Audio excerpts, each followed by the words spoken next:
Você sabe o que é pandemia? Neste vídeo, iremos falar sobre o que é uma pandemia, a crise do Covid-19, riscos de novas pandemias, fatores de risco e mudanças para a prevenção a pandemias. Uma doença se torna uma pandemia quando atinge níveis mundiais, ou seja, quando determinado agente se espalha em vários países ou continentes, geralmente atingindo um grande número de pessoas. Quem define quando uma enfermidade se torna esse tipo de ameaça global é a Organização Mundial da Saúde. Como exemplos de pandemias, temos a gripe espanhola e a gripe suína. O termo pandemia tem sua origem no grego antigo, no qual reúne o termo pan, que significa tudo ou todos, e do termo demos, que significa povo. Além disso, é necessário compreender que as pandemias podem cadenciar eventos de pesquisa e impulsionar práticas de higiene e segurança contra agentes biológicos, como é o caso da pandemia do Covid-19, que estimulou o uso de máscaras para a proteção contra o vírus e houve a necessidade do desenvolvimento de uma vacina como forma de impedir a proliferação e amenizar possíveis danos graves à saúde causados pela doença. As pandemias não afetam apenas o meio biológico, mas também o meio social, na qual a sociedade sofre consequências nas relações interpessoais e vida cotidiana, como o trabalho, estudo e lazer das pessoas. Como exemplo, é possível citar o menor deslocamento de pessoas entre países durante a pandemia do Covid-19, como medida de segurança. Portanto, para contornar as consequências sociais da pandemia, foram necessários criar meios de interação possíveis de serem aplicados na sociedade, como a popularização do modo de trabalho home office e sistemas eficazes de comunicação digital. A pandemia do Covid-19, desencadeada pelo coronavírus SARS-CoV-2, teve seu início em dezembro de 2019 na cidade de Wuhan, China, e expandiu-se rapidamente, levando a Organização Mundial da Saúde a declarar oficialmente a situação como uma pandemia em apenas 3 meses após a identificação do primeiro caso. Os sintomas característicos do Covid incluem febre, cansaço e tosse seca, com variações que podem afetar o paladar, olfato, além de outros sintomas menos comuns. A magnitude da pandemia expressa em seus números, com mais de 750 milhões de casos, e o impacto trágico que resultou em mais de 6 milhões de vítimas fatais.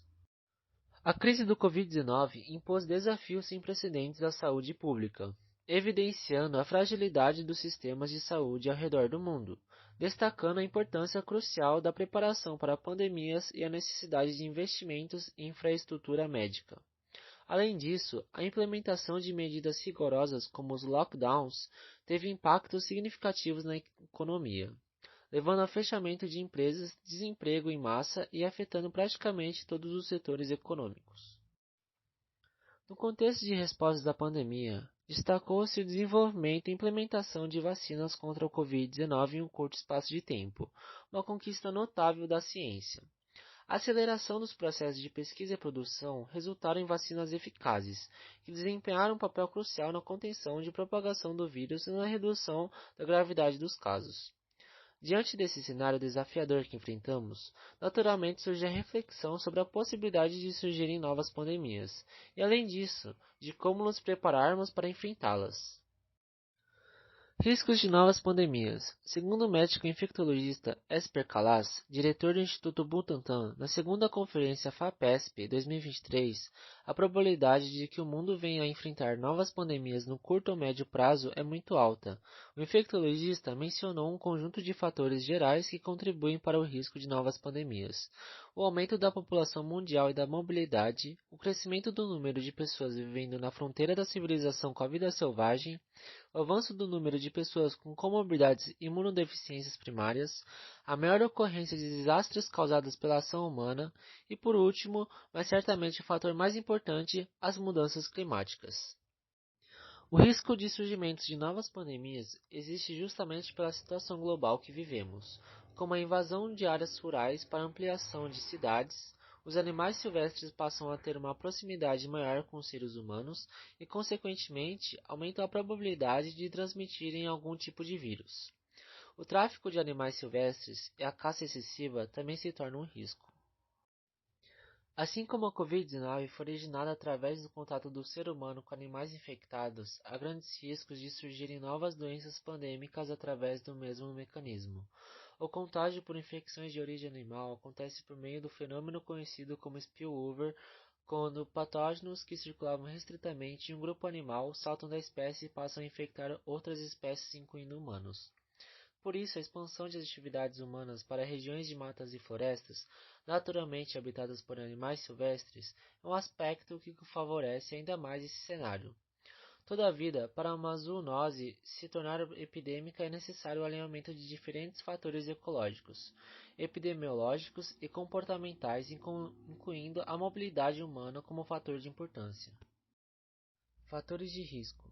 Em 2021, a diretora técnica do Laboratório de Virologia do Butantan, Viviane Botosso, alertou para o risco iminente do surgimento de novas pandemias, destacando a situação global contemporânea. A expansão das áreas urbanas, por meio da invasão de regiões rurais, resulta em uma proximidade crescente entre animais silvestres e seres humanos, ampliando as chances de transmissão de diversos tipos de vírus. Esse fenômeno cria condições propícias para o desenvolvimento de zoonose, doenças infecciosas transferíveis de animais para humanos. A transmissão de zoonose pode ocorrer de diversas maneiras, incluindo o contato direto com animais, o consumo de carne de animais infecciosos e a exposição de seus fluidos corporais ou a contaminação do ambiente. A introdução de novos patógenos na população humana por essas vias pode desencadear surtos de doenças e, em casos extremos, levar à pandemia. Outro fator alarmante é a diminuição das populações de certas espécies, o que pode desencadear efeitos cascata nos ecossistemas. Muitas espécies desempenham papéis específicos na cadeia alimentar e na manutenção do equilíbrio ecológico. A redução de predadores naturais, por exemplo, pode resultar no aumento de determinadas populações de presas, alterando a dinâmica do ecossistema. Essa mudança pode influenciar a transmissão de doenças, a competição por recursos e outros aspectos da saúde local. Além disso, os insetos desempenham um papel crucial como vetores de doenças. A remoção de habitats naturais como resultado do desmatamento pode modificar a dinâmica ecológica, favorecendo o aumento das populações de vetores de doenças, como mosquitos. Esses vetores encontram condições propícias para a reprodução em novos ambientes gerados pelo desmatamento, resultando no aumento da incidência de transmissão. Esses impactos ressaltam a interconexão entre a saúde dos ecossistemas e a saúde humana. O desmatamento descontrolado não apenas exerce pressão sobre a biodiversidade, mas também pode ter implicações diretas na propagação de doenças infecciosas. A promoção de práticas sustentáveis, a conservação de habitats naturais e o manejo responsável do ecossistema tornam-se fundamentais para mitigar esses riscos e proteger tanto a saúde ambiental quanto a saúde humana. Em agosto do mesmo ano, um relatório do Instituto de Saúde Global da Universidade de Harvard e do Centro para o Clima, Saúde e Meio Ambiente Global da Escola de Saúde Pública TH-Chan enfatizou a existência de milhares de vírus desconhecidos como potenciais ameaças. A compreensão da ecologia e transmissão desse vírus é essencial, e a pesquisa contínua permite uma melhor compreensão dos hospedeiros naturais, sendo fundamental para prever e responder os surtos. Mudanças para a prevenção a pandemias. As recomendações dos especialistas para combater uma nova disseminação viral são investir na conservação florestal, mudar algumas práticas culturais, restringir o consumo de animais silvestres e a expansão das terras agrícolas, além de dar mais atenção aos sistemas de saúde e investimentos na pesquisa sobre as viroses e a vacinação. Em termos de saúde pública, o sanitarista Gonzalo Vicina, professor da Faculdade de Saúde Pública da Universidade de São Paulo e ex-diretor da Agência Nacional de Vigilância Sanitária, destaca a importância da vigilância epidemiológica. É necessário vigiar o meio ambiente, identificar se existem, fora de um padrão esperado, mortes do mundo animal, zoonoses em particular, e tentar entender essas mortes.